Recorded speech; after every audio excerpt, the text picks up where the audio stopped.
Why you laughing? That's funny. What's funny? I'm just thinking about all those places you named, and I'm like, what? Right? Because what do you do after you get too old to have sex in the car? Because When do you get too old to have sex in the car? when your body is different, like ain't nobody cramp up in no passenger seat together now. Could y'all imagine walking by down the street and two 70-year-olds is making out in the damn Benz? I mean, come on, man. That's just too many wrinkles for me to be thinking about.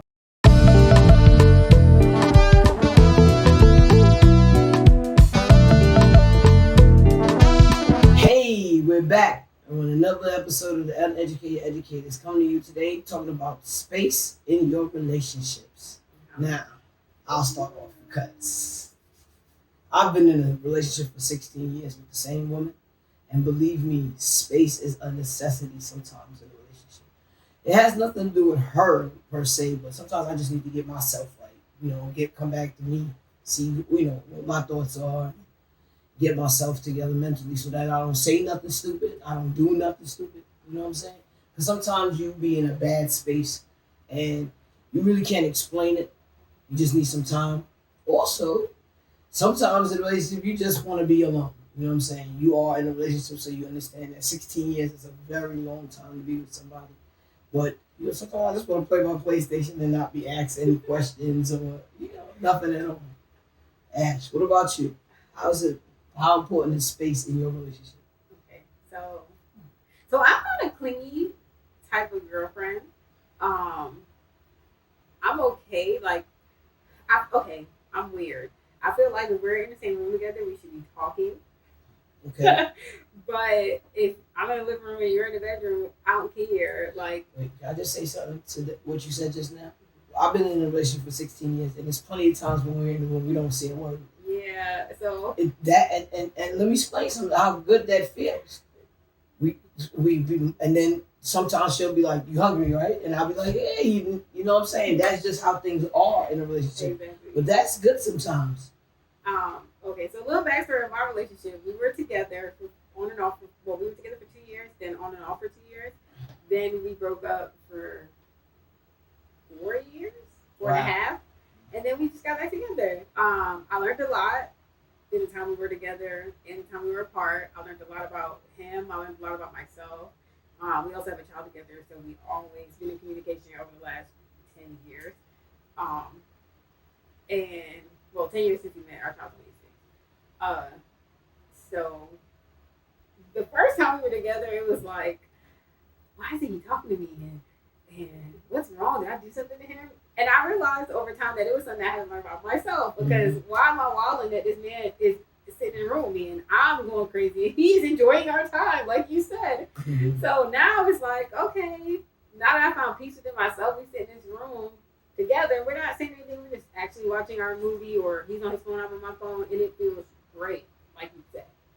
So I had to learn that, but I feel like space is important. Sometimes I'm gonna be in the bed all day, and he's gonna be in the couch. He's gonna be with the kids. He's gonna be wherever, and I'm cool with that. He's gonna leave, and we go for the day, and I'm cool with that because It's definitely healthy to have space in your relationship. You don't want to be in nobody's face 24 hours a day because that might be aggravating. You don't want to be in nobody's face 24 hours a day. I don't care who it is. Your kids, your mother, your father, nobody. You don't want to be in nobody's face 24 hours a day. But just because these people are taking this space out and this time in the relationship, it does not mean there's something wrong with you or they have a problem with you. They just need this time to recoup. You know what I'm saying? A lot could be going on inside their mind. There's some goals that they might want to accomplish, and they might want to think about it and get it together before they present it to you so that you can understand where they're at. You know what I'm saying? And this is healthy in a relationship. I don't see anything wrong with the space in a relationship. I do see something if you're telling somebody that you need space in the relationship when you're using that space to get to know somebody else. You know what I'm saying? We're not talking about space like that. We don't want to deal with that. If that is the case, if that's the scenario, this is the time where you need to be honest with the person that you're in a relationship with and let them know that things ain't working out the way, you would like a relationship to work out. We're not communicating, we're not doing this. This is not, you know, being conducive to whatever we're doing. We're not on the same mental wavelength. It's not a physical, be upfront. You waste. It's time. It's time to stop wasting time. It's time to stop wasting people's time, bruh. Let them go. Let them go get on with their business. Because anytime you're in a relationship and you're doing stuff on the side but still trying to maintain your relationship, it's like you're trying to weigh out your options or keep something on the side just in case this don't work. This is not rainy day funds where you put some money on the side just in case your car break down. These are human beings, and they deserve to be loved just like anybody else deserves to be loved. And if you feel like you can't love them anymore and the love has expired, then you need to say that. I agree. 'Cause the way folks are snapping, I understand it. I wouldn't do it, but I understand it. Because why play with someone? It's okay to be honest. It's okay if something hurts. The lie always hurts more than the truth. Always. No matter how long you carry it on, it was hurting that entire time. Even if they didn't know the truth, they knew something was wrong. They felt it. You felt it. It was hurting the whole time. That truth would have hurt right then and there, and then you would have went on, and they would have went on, and life would have been better for both of y'all.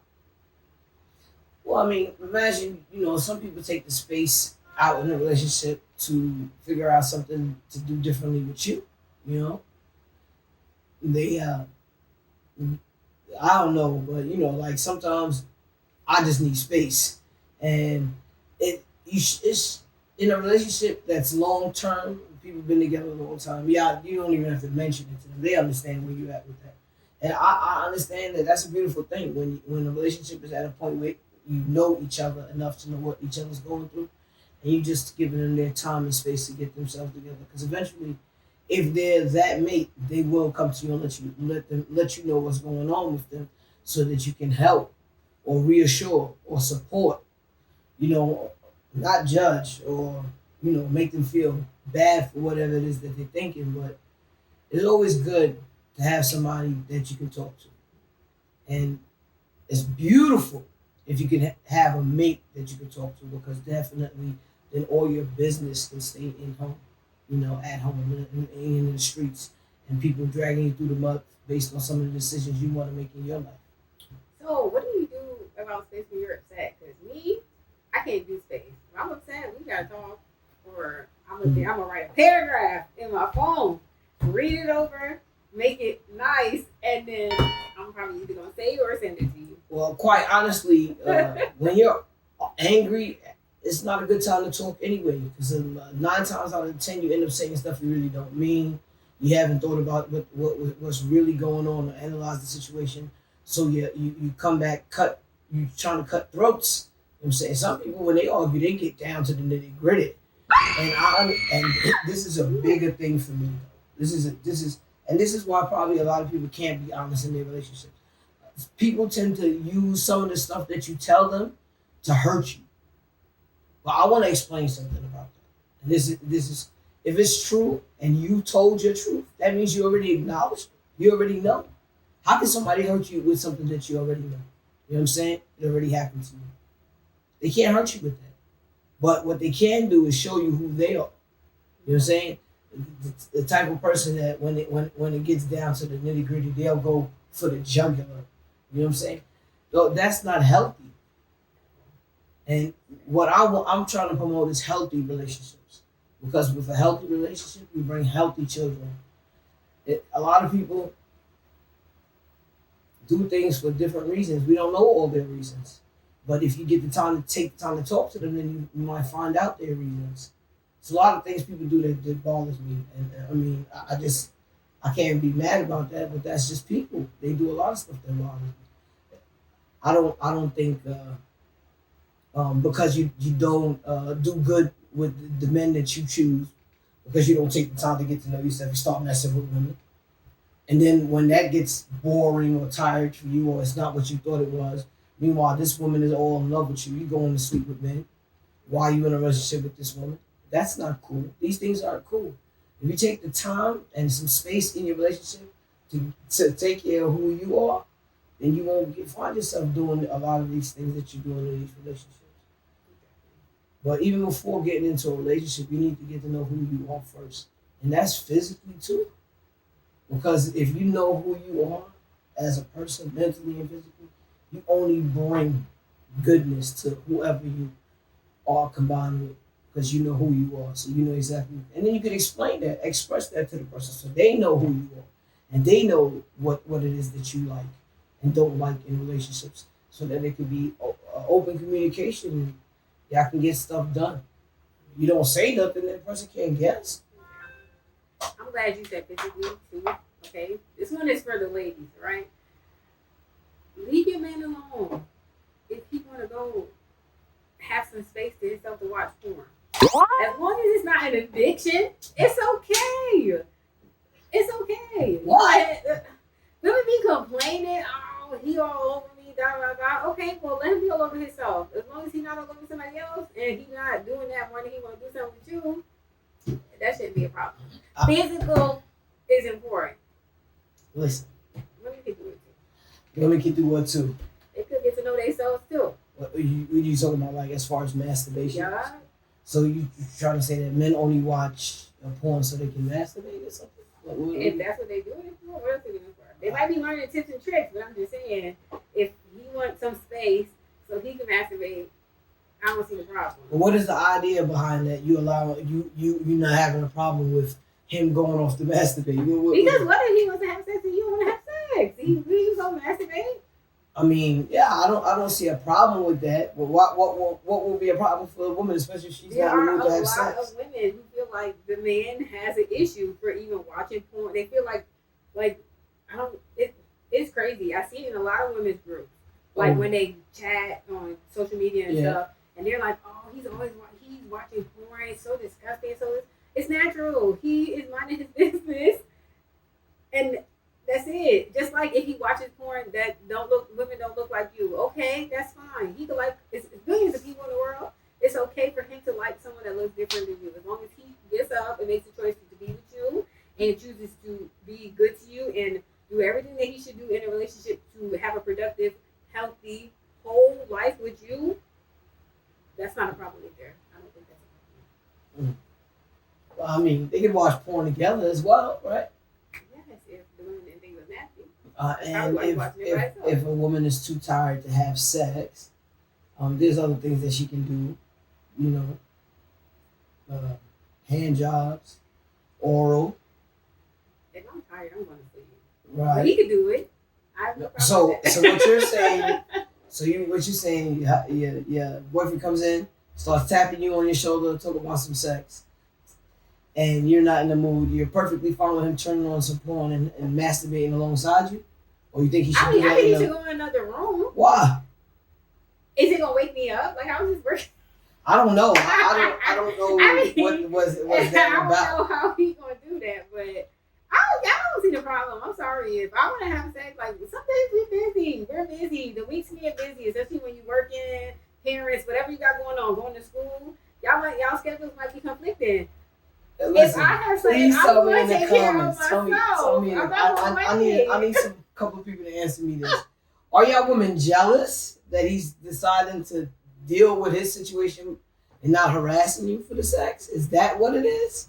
What's y'all problem with that? Because I mean, if you're not in the mood and he decides to take care of the situation himself so that he's relieved of that stress and don't bother you, I think it's perfectly all right. I believe it should be all I right. agree. And you know, Like I said, best believe it works vice versa for me. same, I'm not waiting. If I mean, it's not I working mean, out, it's not I working don't think out. there's nothing wrong with that either. If he's not home and you're in the mood and you don't want to be, I said because of this, right? So I've had this conversation with my wife before, and the thought about it is, oh, why not wait for me to help you out? But I think about it, then you in the mood, the person's not in the mood or not around, and you just don't want to be dealing with the whole act of sex. Is what it is. You just want to get that orgasm out the way and then go about your day. So I can understand that. Women, don't be ashamed to touch yourself. That's You know what I'm saying? It is part of self-love. It is part of self-love. It also keeps you from making bad decisions as well because you get your own sexual satisfaction. You don't need someone to always get you to that peak. I mean, I know a lot of women can have an orgasm just by thoughts alone. So you know, it's healthy. It's a healthy practice. It also helps in your bedroom too, because between the two of y'all, you know, taking care of the little quick situation, when y'all do get the situation, the missing you situation comes into play, and you know, sex is pretty good when you miss the person. I can agree with that, you know, definitely. But space in your relationship. If you're taking that time or space to get to know yourself better or to relieve yourself of a little stress because your mate is not in the mood, too tired from work, or had a rough day with the kids, you know what I'm saying? Or, you know, whatever your situation is, because we can't leave out every relationship. It doesn't have to be like that. But I don't find nothing wrong with it. You? No, I don't see nothing wrong with it. I don't get jealous. He could be in here looking at Asians. I'm here. Mm. He's with me. Happy. Like, it ain't like he's friend or pump faking with me. So what? I mean, but I would think it'd be more healthier that he would actually masturbate instead of going out looking for other women to Exactly. satisfy that urge until the time, you know, that you are able to go ahead and join him in that sexual aspect. As long Also- as it's not an addiction. Well, yeah. As long as it's not an addiction. Watching it once, even if it was once a day, I don't feel like that's an addiction. Well, y'all already saw the video where I posted with the guy with the nasty divorce, and he was hypersexual due to, you know, some more serious things that happened in his past. But when I say, you know, there's a lot of people out here that's very hypersexual, and sometimes they get in relationships with people that are not really sexual at all. But you wouldn't know that because you don't take the time to get to know these people. You understand what I'm saying? These are the things that you need to talk to people about up front in the very beginning of the relationship to see if that y'all be able, because I already know how it go. When you first get into any goddamn relationship you in, the sex be off the fucking hook. Y'all having sex all the time. Y'all doing it in all type of places, in the car, on the beach, on the roof, in the staircase. It's a together thing. And that's what most people base their relationships off of, is the sex. But after the sex dies down and you're left with that person, do you really like that person? Are you still good with the person that you're now been having all these sexual encounters with? That's what we need to think about. But we're gonna talk about that in another episode where we delve into sexual relationships and partnerships and stuff that you know adults do. Why you laughing? That's funny. What's funny? I'm just thinking about all those places you named, and I'm like, what? Right? Because what do you do after you get too old to have sex in the car? Because When do you get too old to have sex in the car? when your body is different, like ain't nobody cramp up in no passenger seat together now. Could y'all imagine walking by down the street and two 70-year-olds is making out in the damn Benz? I mean, come on, man. That's just too many wrinkles for me to be thinking about. I mean, but I mean, you never get too old to have sex. I don't think. But I'm not perfectly sure about how much of a sex drive you do have past the age of 50. I didn't get 50 yet, so I don't know. But anybody who can help us out and let us know how much of a sex drive as a man and how much of a sex drive as a woman you have after 50, please let us know. We would like to know. We could also tell these kids, you better slow down or you ain't gonna be able to do it. Right? Like, can you use it up? How does this work? And we don't know. Well, I know for a fact that men can have babies well into their 60s. So some of those babies aren't too healthy. A lot of them come out with autism, but it's possible. So. Well, until the next time, man, like, share, subscribe. Comment down below. If you enjoyed this video, you enjoyed watching us make this video, share. Let us know what you think. Final thoughts? No, I'm still stuck on two old people in a car Oh trying to my get God. dressed. You can't even move fast. It's That's in my head right now. I'm sorry. Oh, that is horrible. Until next time, y'all. Each one, teach one. Peace.